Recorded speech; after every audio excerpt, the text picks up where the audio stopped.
दीवाना हो गया है। कौन दीवाना है? ये खेते वाला कौन दीवाना है? खेते वाला? हाँ, अपना विजय चौधरी। हाय हाय, खेते वाला विजय चौधरी हाँ जी। और रायखेड़ वाला राजू सरपंच दोनों दीवाने हैं। ऐसा क्या? ये तो गाना तुम्हारा गाना बहुत पसंद है। हाँ जी। राजू दीवाना हो गया है ऐसा? और विजय भी दीवाना हो गया है। ऐसा? ये गाना दबा के गाना बनता है।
नाइखड़ वाला राजू सरपंच को राजू सरपंच और विजय भाई को।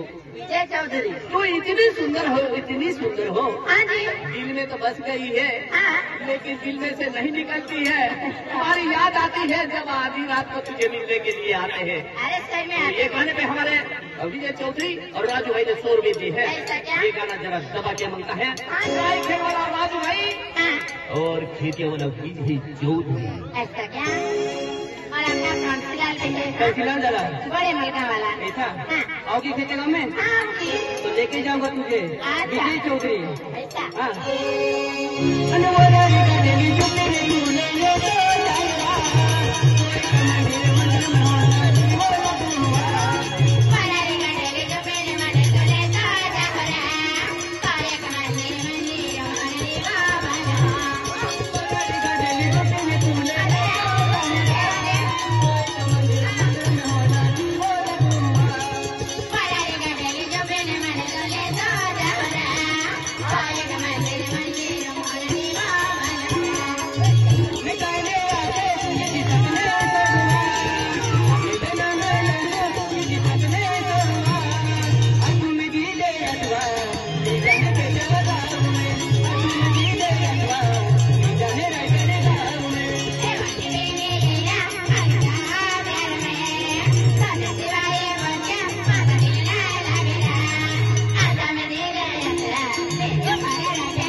नाइखड़ इंडिया जे राजू ने आवाज